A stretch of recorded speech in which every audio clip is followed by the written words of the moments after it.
तो फिर रज़ा let's go ahead और वो हान बॉर्डर जो है कॉरिडोर उसको एक दफ़ा कैप्चर ही कर ले ताकि इनकी कमर तो तोड़ें हम पकड़ के, यहाँ पे मार मूर के झंडे लगा के उसका सिर्फ क्या फ़ायदा। देखिए ये तो अब जो लोग इसके ऊपर हिकमत अमली बना रहे हैं जंग की, वो बेहतर समझते हैं कि क्या उसके फवायद और नुकसानात हो सकते हैं। लेकिन ये बात ज़रूर है कि अब ये एक वक्त आ गया है कि पाकिस्तान की जो है एक बड़ी क्लैरिटी आई है पाकिस्तान की पोजीशन में।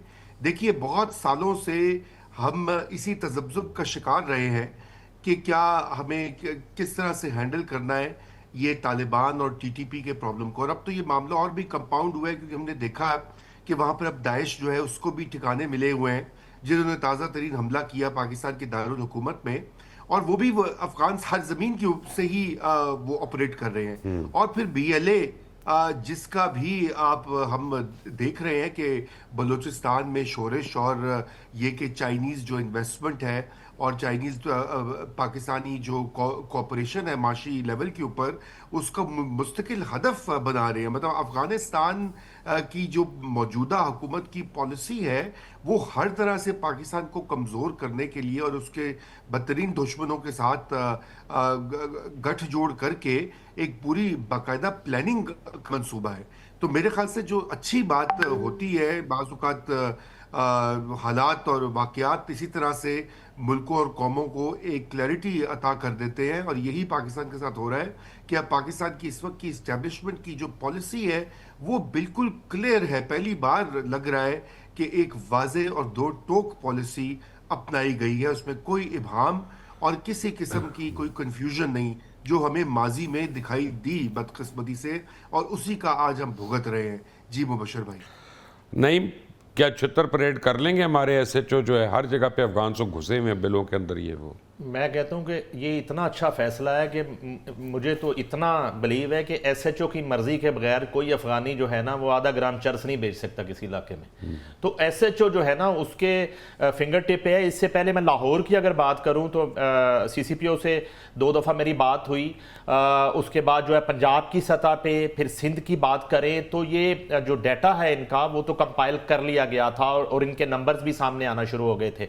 और लेकिन ये सिलसिला कुछ अरसे से जो है उस तरह से नहीं चल रहा था जिस तरह स्टार्ट किया गया, उस तरह स्पीडी जो है इसको एग्जीक्यूट नहीं किया जा रहा था। एक बात। दूसरी बात, जहां तक मुबशर साहब ईरान की आप बात कर रहे हैं तो एक फैक्टर मिसिंग मुझे जो दिखाई देता है ईरान इसराइल के मामले में और पाकिस्तान अफगानिस्तान के मामले में, कि कल से चाइना जो है वहां से भी ये आवाज आ रही है कि मामलात को एक दफा फिर से असर नो जो है वो टेबल पर लाया जाए। ये बात ईरान ने भी की और आज चाइनीज सफीर ने वजीर आजम से मुलाकात भी की है।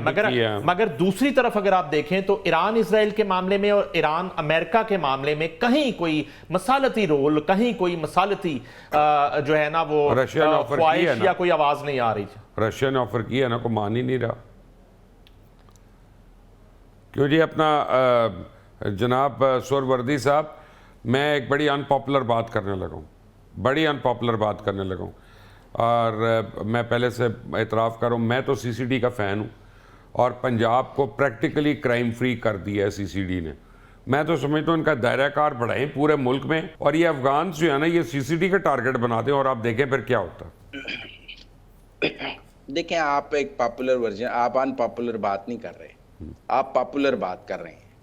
आप वो बात कर रहे हैं कि पाकिस्तान पंजाब का आम आदमी भी कहता है सीसीडी ने नथ पात दी है।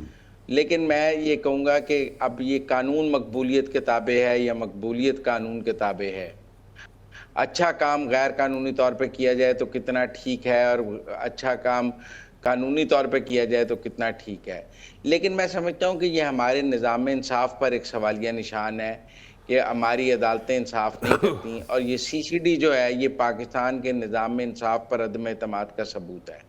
हम इस नतीजे पर पहुंच गए हैं कि पाकिस्तान की अदालतों से गुनाहगार को सजाएं नहीं दिलवाई जा सकती, लिहाजा हम कानून से बाहर रास्ते तलाश कर रहे हैं, और वो रास्ते मकबूल रास्ते भी, मकबूलियत भी पा रहे हैं, क्योंकि लोगों को उम्मीद है कि मेरा मुल्ज़िम जो है वो अदालत से छूट जाएगा, उसकी ज़मानत हो जाएगी, वो मेरे ऊपर सुलह के लिए दबाव डालेगा, फिर कसास दिए तो हो जाएगा। मुझे बताएं ना मुजम्मिल साहब, 3800 अफगान दहशतगर्द over a period of time पकड़े गए थे, एक एक करके अदालत से निकल गए, एक एक करके।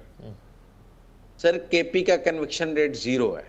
मैं तो आपसे कह रहा हूं कि ये पाकिस्तान के निज़ाम में हमने 2014 में जब नेशनल एक्शन प्लान बनाया तो पहली चीज क्या की थी, मिलिट्री कोर्ट्स बनाई थी जेट ब्लैक टेररिस्टों के लिए, और बाकी काम हुए थे या नहीं हुए थे, दहशतगर्दों को सजाएं देने के लिए हमने मिलिट्री कोर्ट्स बनाई थी सनसेट क्लॉज के साथ। उसके बाद हम दहशतगर्दी पर काबू पा सके थे कि जिसको पकड़ रहे थे उसको लटका भी रहे थे।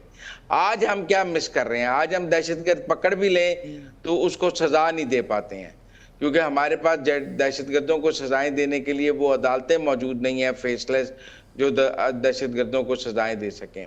इसी तरह हमारे यहाँ जेट ब्लैक जो क्रिमिनल्स हैं उनके लिए भी ऐसी अदालतें मौजूद नहीं हैं जो उनको बर वक्त सजाएं दे सकें। मैं आपसे मुत्तफिक हूँ कि पंजाब के आम आदमी को अमन मिला है, यहाँ डकैती की वारदातें कम हुई हैं, यहाँ हैरेसमेंट कम हुई है, यहाँ इसके अलावा जो ड्रग्स नहीं मिल रही, रेप कम हुआ है, ड्रग्स नहीं मिल रही, ड्रग्स नहीं मिल रही। ये बात मैं आपसे मुत्तफिक हूँ कि सिंध के मुकाबले में पंजाब का लॉ एंड ऑर्डर बेहतर है, कोई मुकाबला और नहीं है। उसमें सीसीडी का माजरत के साथ कोई मुकाबला नहीं है, और उसमें सीसीडी का एक किरदार है, लोग उसको कदर की निगाह से देखते हैं। लेकिन ये मुस्तकिल हल नहीं है, मुस्तकिल हल निज़ाम इंसाफ को ठीक करने में है, मुस्तकिल हल अदालतों को ठीक करने में है, प्रोसिक्यूशन को ठीक करने में है, और अदालतों से जल्द अज जल्द इंसाफ करने में।